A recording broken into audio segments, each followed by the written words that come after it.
Bismillahirrahmanirrahim. Assalamualaikum warahmatullahi wabarakatuh.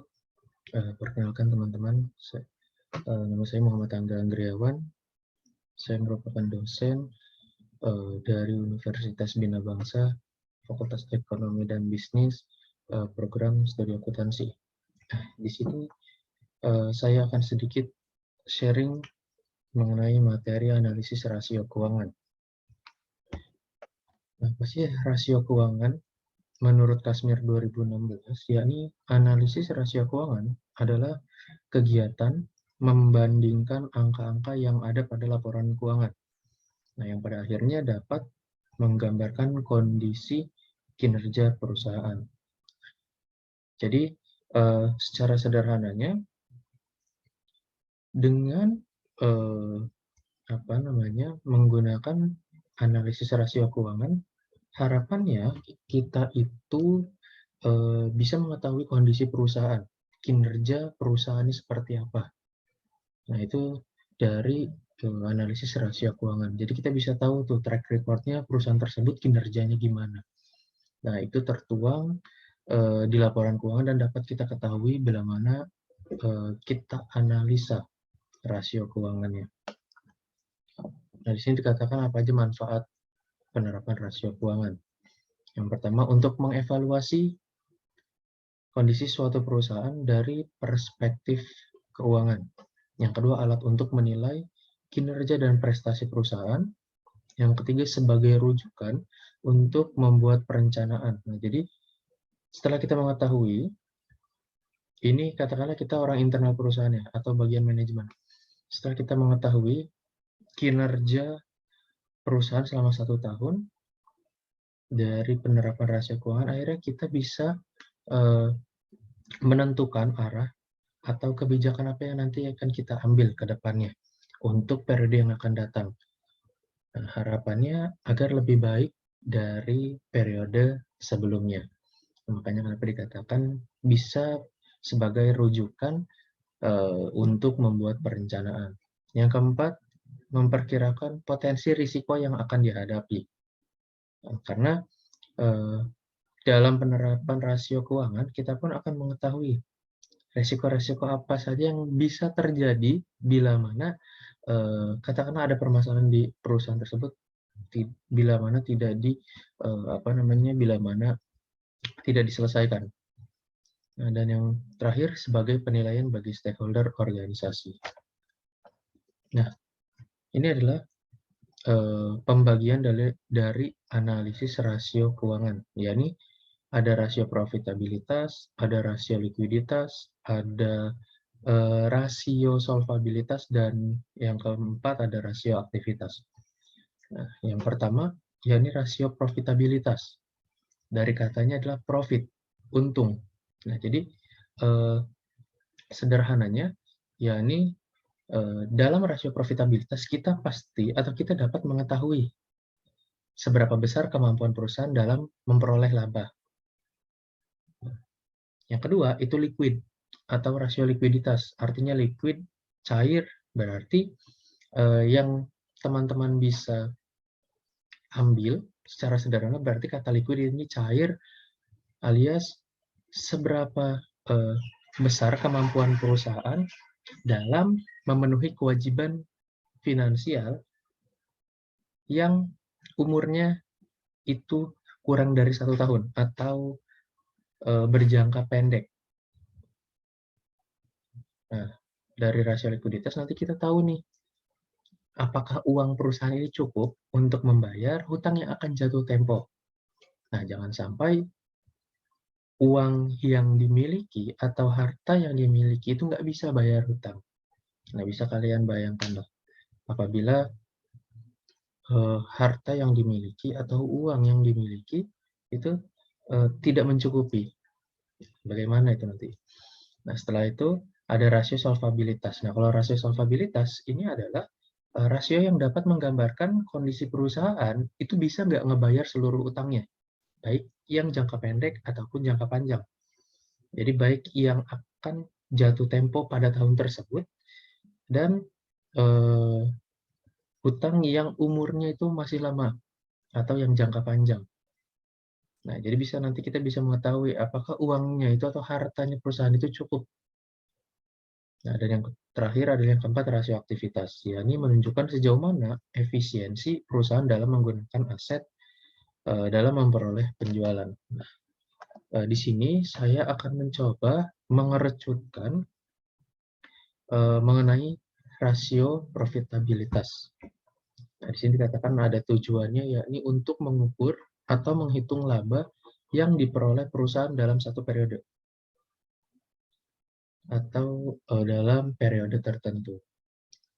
Selanjutnya, untuk menilai perkembangan laba perusahaan periode sebelumnya dengan periode sekarang.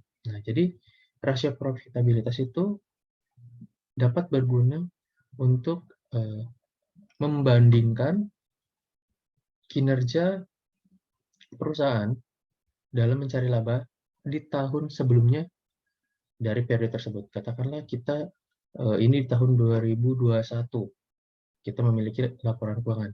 Nah, bisa kita bandingkan tuh kinerjanya di 2021 dan di tahun sebelumnya 2020. Apakah dari tahun 2020 itu ada peningkatan laba atau malah terjadi penurunan? Nah, yang ketiga, untuk menilai besarnya laba bersih sesudah pajak dengan modal sendiri. Jadi bisa kita lihat nanti berapa sih laba bersih atau earning after interest and tax-nya bila mana kita bandingkan dengan kapital atau modal yang disetorkan. Terus yang keempat, untuk mengukur produktivitas dari seluruh dana perusahaan yang digunakan, baik modal sendiri maupun modal pinjaman. Nah, ini ada jenis-jenisnya dari rasio profitabilitas yang bisa kita hitung. Jadi yang pertama, return on sales atau pengembalian atas penjualan atau pendapatan atas penjualannya. Ya, ini yang pertama ada gross profit margin dan yang kedua ada net profit margin. Selanjutnya ada return on asset. Jadi bagaimana sih pengembalian atau pendapatan saat kita bandingkan dengan aset yang kita miliki. Nah, dan yang ketiga ada return on equity-nya. Bisa kita bandingkan juga berapa sih pendapatannya bila mana kita bandingkan dengan kekayaan atau modal yang dimiliki. Dan yang keempat adalah laba per lembar saham atau earning per share-nya itu bisa kita ketahui. Nah, ini contoh laporan keuangannya. Bila mana kita ingin mengetahui atau ingin menghitung GPM-nya atau gross profit margin dan net profit margin-nya, itu kita bisa nanti mencoba memperoleh datanya dari laba rugi. Nah, laporan laba rugi. Nah, jadi kita harus tahu dulu nih, kalau untuk gross profit margin itu berapa laba kotornya. Nah, laba kotor diperoleh dari, katakanlah kita ingin mengetahui nih, kinerjanya di tahun 2020, berarti cara mencari GPM-nya atau gross profit margin-nya dari total penjualan, itu harus kita selisihkan dengan harga pokok penjualannya. Nah, dapatlah laba kotor, atau ini bisa saya tampilkan. Nah, ini total penjualannya, selisih atau dikurangi harga pokok penjualan, dan dibagi total penjualan atau sales. Nah, ini yang sudah disederhanakan, yakni untuk tahun 2020, jadi katakan kita ingin mengetahui berapa sih GPM-nya, gross profit margin-nya. Nah, tentunya kita harus mengetahui berapa total penjualannya, dikurangi dengan harga pokok penjualannya, dibagi dengan total penjualan tahun tersebut. Nah, dapatlah angka 0,319. Nah, sama caranya untuk tahun 2021 juga. Nah, jadi terlihat bahwa perbandingan gross profit margin di tahun 2020 dan 2021 terlihat ada sedikit penurunan dari angka 0,319 menjadi 0,306. Nah, selanjutnya apabila kita ingin menghitung net profit margin, kalau net profit margin artinya itu adalah earning after interest and tax atau laba setelah pajak dan bunga atau beban bunga bank gitu, atau beban administrasi bank. Nah, earning after interest and tax. Jangan earning before interest and tax, tapi memakai earning after interest and tax. Jadi memang itu adalah laba, benar-benar laba bersih gitu, setelah dikurangi dengan beban-beban atau biaya-biaya admin. Nah, ini simulasinya apabila kita ingin mengetahui berapa sih net profit margin-nya untuk tahun 2020. Nah, selanjutnya ada return on asset. Ya, ini adalah menunjukkan bagaimana sih pendapatan yang diterima oleh perusahaan bila mana dibandingkan dengan asetnya. Gitu. Nah, di sini sudah dijelaskan atau sudah digambarkan. Ini bila mana kita ingin mencari return on assetnya untuk tahun 2020, berarti kita harus mencari earning after interest and tax yang terjadi di tahun 2020. Nah, barulah kita bandingkan dengan total aset atau aktiva yang dimiliki oleh perusahaan. Jangan salah, aset ini yakni total aset, total keseluruhan, total aktiva, baik aktiva tetap ataupun baik aktiva tetap dan aktiva lancar, gitu. Nah, ini mungkin yang bisa saya sampaikan, teman-teman. Untuk kurang lebihnya mohon maaf. Billahi taufiq wal hidayah. Assalamualaikum warahmatullahi wabarakatuh.